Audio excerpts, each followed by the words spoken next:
चलिए देखिए, आज हम लोग एक्सरसाइज 14.1 का भाग 4 केसी सिन्हा बुक का ऑल क्वेश्चन, जो क्वेश्चन नंबर आज हम लोग देखेंगे 5 से लेकर के 7 तक। ठीक है, इससे पहले भाग 3 आया और भाग 3 में क्वेश्चन नंबर 1 से 4 तक हम लोग देखे, और भाग 4 में हम लोग क्वेश्चन नंबर 5 देखेंगे, क्वेश्चन नंबर 6 पढ़ेंगे और क्वेश्चन नंबर 7 तक पढ़ेंगे। ठीक है, क्लास 9th।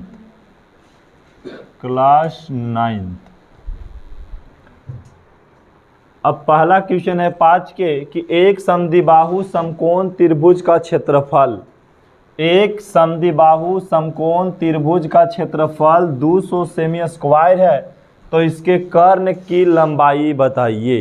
किसको? समकोण समद्विबाहु त्रिभुज। सबसे पहले आपको चित्र बनाने आना चाहिए। ये होता है समकोण, और समद्विबाहु के मतलब कि ये दो भुजा आपस में बराबर। ठीक है, इस चित्र को क्या बोलेंगे? समकोण समद्विबाहु त्रिभुज का क्षेत्रफल 200 दिया हुआ है। लिखिए कि समकोण त्रिभुज का क्षेत्रफल दिया हुआ है 200 सेमी स्क्वायर। ठीक है, और आपको पता है कि ये दोनों भुजा बराबर है। और क्या दिया है? तो कर्ण की लंबाई पूछ रहा है, तो कर्ण की लंबाई को हम y मानना होगा। माना कि जो पूछ रहा है कर्ण की लंबाई बराबर y, और ये भी नहीं पता है तो इसको भी क्या मान ले? कुछ मान लेना है। और आधार बराबर ऊंचाई, क्योंकि आधार और ऊंचाई आपस में क्या है? बराबर है। आधार और ऊंचाई आपस में क्यों बराबर है? तो यहाँ बोला कि समद्विबाहु समकोण त्रिभुज, तो समद्विबाहु समकोण में आधार और ऊंचाई क्या होता है? बराबर है। इसको मान लेते हैं हम x मान लेते हैं, तो ये भी x हो गया और ये भी x हो गया। अब हमें दिया हुआ है क्या? समकोण, फार्मूला लगाइए, समकोण त्रिभुज का क्षेत्रफल का फार्मूला होता है 1/2 आधार गुने ऊंचाई। ये नहीं होता है। और समकोण समद्विबाहु त्रिभुज का क्षेत्रफल दिया हुआ है 200 सेमी बराबर 1/2। आधार कितना है? x, और ऊंचाई को क्या माने थे? x। अब यहाँ से देखिए 200 सेमी स्क्वायर बराबर गुना करेंगे x स्क्वायर बटा में 2 हो जाएगा। एक x गुना करें तो क्या आएगा? x स्क्वायर आएगा। अब देखिए यहाँ जब हो जाता है बराबर बाबू, तो यहाँ तिरछी गुना होता है, तिर्यक गुना बोलते हैं, क्रॉस मल्टीप्लिकेशन यहाँ पे बोलेंगे। तो 2 से 200 में गुना करेंगे तो 400 सेमी स्क्वायर बराबर क्या चीज? x square. ये स्क्वायर इधर हटाएंगे तो इधर अंडर रूट हो जाएगा, ये स्क्वायर हटेगा तो अंडर रूट, और 400 है तो 400 सेमी स्क्वायर बराबर x। इसका वर्गमूल निकालेंगे 400 के, तो कितना आएगा? 20 सेमी आएगा। कितना आएगा? 400 का वर्गमूल कितना होता है? 20 सेमी होता है। तब बताइए आधार कितना पता लग गया? 20 सेमी। ऊंचाई कितना पता लग गया? हमसे क्या पूछा गया? कर्ण पूछा गया। क्या पूछा गया? तो कर्ण बराबर फार्मूला क्या होता है? लंब का स्क्वायर प्लस आधार का स्क्वायर। अंडर रूट है तो अंडर रूट, कर्ण लंब कितना है? तो ऊंचाई को बोलते हैं लंब। 20 सेमी का स्क्वायर और प्लस आधार कितना? तो ये भी 20 सेमी, और इसका स्क्वायर है तो स्क्वायर। अब 20 का स्क्वायर, 20 सेमी का स्क्वायर कितना होगा? 400 सेमी स्क्वायर है। इसको करेंगे तो 400 सेमी स्क्वायर, दोनों के जोड़ देंगे तो 800 सेमी स्क्वायर। ठीक है, अब 800 का वर्गमूल नहीं निकलता है तो आपको तोड़ना होगा। यहाँ पे 800 का तोड़ेंगे तो 2 गुने 2 गुने 2 गुने 2 गुने 2 गुने 5 गुने 5 ऐसे टूटेगा। ठीक है, सेमी स्क्वायर तोड़ लीजिएगा। कहीं बगल में 800 लिख करके इसे 2 से लगाइएगा तो 400 आवेगा, 2 से लगाइएगा तो 200 आएगा, 2 से लगाइएगा तो 100 आएगा, 2 से लगाइएगा तो 50, 2 से लगाइएगा तो 25, 5 से लगाइएगा तो 5, यही चीज़ लिखें। 1 2 3 4 5, 1 2 3 4 5 को 2 है, अब 5 को 2 गो है, जो 5 गो है, अब 5 जो है वो 2 गो है। अब वर्गमूल में जोड़ा लगता है, एक जोड़ा हो गया 2 का, एक और जोड़ा हो गया 2 का, 5 का एक जोड़ा हो गया, 2 का जोड़ा नहीं लगा, और सेमी स्क्वायर। तो जिसका जोड़ा लगा वो बाहर निकल गया, 2 गुने 5, और जिसका जोड़ा नहीं मिला उसके यहाँ रह गया अंदर में। और सेमी स्क्वायर को वर्गमूल निकालें तो क्या होगा, सेमी स्क्वायर हो जाएगा, क्योंकि ये भी 2 से कट के खाली सेमी बचा। 2 दूनी 4 और 4 पचे 20√2 सेमी। क्या निकल गया, कर्ण निकल गया। क्या निकल गया, कर्ण निकल गया। अगर आपसे आधार पूछता तो आधार कितना निकल गया था, 20 सेमी। अगर ऊंचाई पूछता तो कितना बोलते, 20 सेमी। ठीक है, चलिए क्वेश्चन नंबर 6 देखेंगे। कहता एक समबाहु त्रिभुज का एक भुजा की लंबाई 8 मीटर है। एक समबाहु त्रिभुज, तो सबसे पहले बाबू समबाहु त्रिभुज का हम चित्र बनाएंगे। समबाहु त्रिभुज में तीनों भुजाओं आपस में बराबर होती है। क्या होती है, बराबर। जैसे ये समबाहु त्रिभुज का चित्र बना दिए, यहाँ पे सोल्व लिख देना है। तो एक समबाहु त्रिभुज की एक भुजा की लंबाई 8 मीटर है। तो अगर एक भुजा की लंबाई आपको 8 मीटर दिया तो सभी भुजा की लंबाई कितना हो जाएगा, 8 मीटर ही हो जाएगा। क्या हो जाएगा, 8 मीटर हो जाएगा। अब पूछा समबाहु त्रिभुज का क्षेत्रफल बताइए। यहाँ लिख सकते हैं कि भुजा बराबर क्या दिया आपको, भुजा बराबर 8 मीटर। यहाँ दिया ना जी कि एक भुजा की लंबाई, मतलब भुजा दिया, कितना दिया, 8 मीटर। तो हमसे क्या पूछ रहा है, समबाहु त्रिभुज का क्षेत्रफल आपसे पूछा जा रहा है। तो इसका फार्मूला होता है √3/4 गुने भुजा।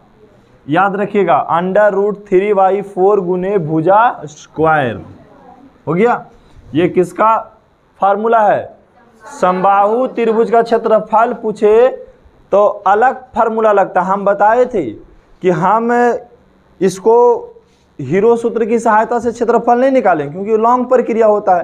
वो किस में लगाते हैं, जब ये सब भुजा अलग देता है ना, ये सब भुजा अलग देता है, चाहे 2 भुजा एक तरह एक अलग देता है। तब जब तीनों बराबर रहे तो उसको बोलते हैं समबाहु त्रिभुज। और समबाहु त्रिभुज का क्षेत्रफल का फार्मूला क्या लिखाए थे, √3/4 गुने भुजा स्क्वायर। और बड़ा आसान से इसको बना देंगे, √3 है तो √3 बटा में 4, अगुने भुजा कितना दिया हुआ है, 8 मीटर। इसको क्या कर देंगे, स्क्वायर कर देंगे। तो √3/4 गुने 8 मीटर का स्क्वायर क्या होता है, 64 मीटर हो जाएगा। क्या हो जाएगा, 64 मीटर स्क्वायर। 4 से कटेगा कितना मरतबे, 16 मरतबे। कितना मरतबे, तो क्या हो गया, 16 गुना करेंगे तो 16√3 मीटर स्क्वायर। 16√3 में गुना करेंगे तो क्या आएगा, 16√3 मीटर निकल गया क्षेत्रफल। यहाँ पे 7 के 1 क्या बोला कि एक समबाहु त्रिभुज के परिमाप दे है। समबाहु त्रिभुज ही है, समबाहु त्रिभुज का चित्र तुरंत हम बना लेंगे। ये देखिए समबाहु त्रिभुज है। क्या है, समबाहु त्रिभुज जिसका परिमाप 36 दिया है। तो क्षेत्रफल निकालिए। तो बोलेंगे सर कि यहाँ तो सिखाए थे कि समबाहु त्रिभुज के भुजा दे रहे तो क्षेत्रफल एकदम ऐसे आसान से निकल जाएगा।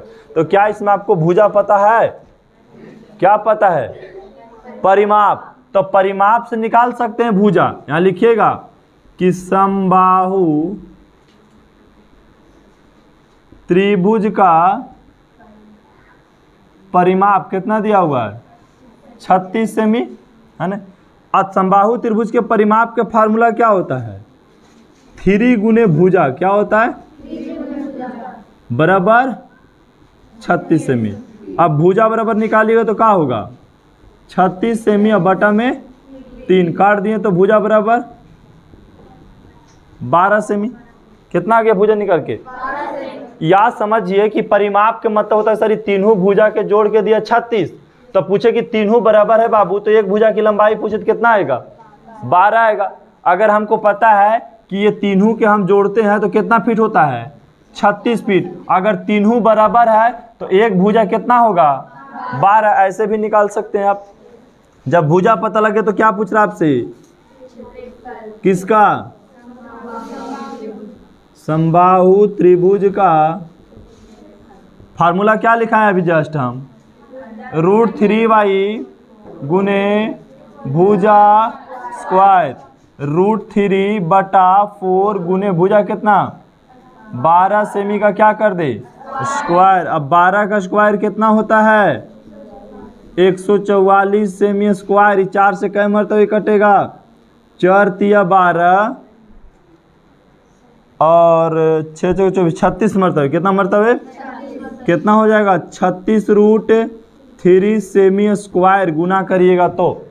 ठीक है। प्रश्न देखिए बाबू, कहता एक समबाहु त्रिभुज का क्षेत्रफल ज्ञात करे जिसका परिमाप कितना दिया हुआ है 60। इसमें भी वही प्रश्न कहा कि सर परिमाप 36 दिला है तो क्षेत्रफल निकाले, इसमें परिमाप कितना दिया। और त्रिभुज कौन है, समबाहु के मतलब क्या होता है, तीनों भुजा बराबर होता है, तीनों भुजा बराबर होता है। तो यहाँ पे सबसे पहले लिखना होगा कि समबाहु त्रिभुज का परिमाप कितना दिया है 60 सेमी। कोई स्टूडेंट क्या करेगा कि भुजा निकालना है, सबसे पहले क्या निकालना है भुजा, तब तो क्षेत्रफल निकलेगा। तो समबाहु त्रिभुज के परिमिति दिले है या परिमाप दिले है और आपसे भुजा पूछे तो फार्मूला होता है परिमाप बटा 3। क्या होता है फार्मूला,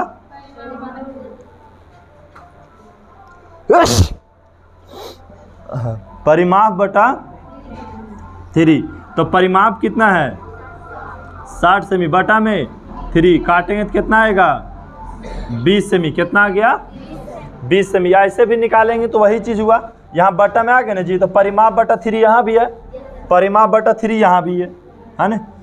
अब हमको निकालना है क्या, तो समबाहु त्रिभुज का क्षेत्रफल के फार्मूला √3/4 गुने भुजा स्क्वायर, √3/4 गुने भुजा कितना 20 सेमी का स्क्वायर, √3/4 गुने 20 का स्क्वायर करेंगे तो कितना आएगा 400 आएगा। कितना आएगा, काटेंगे तो कितना हो जाएगा, 4 से काटेंगे तो 100 हो जाएगा। 4 से 400 के भागा देंगे तो कितना आएगा 100, गुना करेंगे तो 100√3 सेमी स्क्वायर निकल गया क्षेत्रफल। इस प्रकार से 7 का जो सीरीज था वो आपका समाप्त हो गया। बाकी आप आराम से उतारिए, बाकी कल अब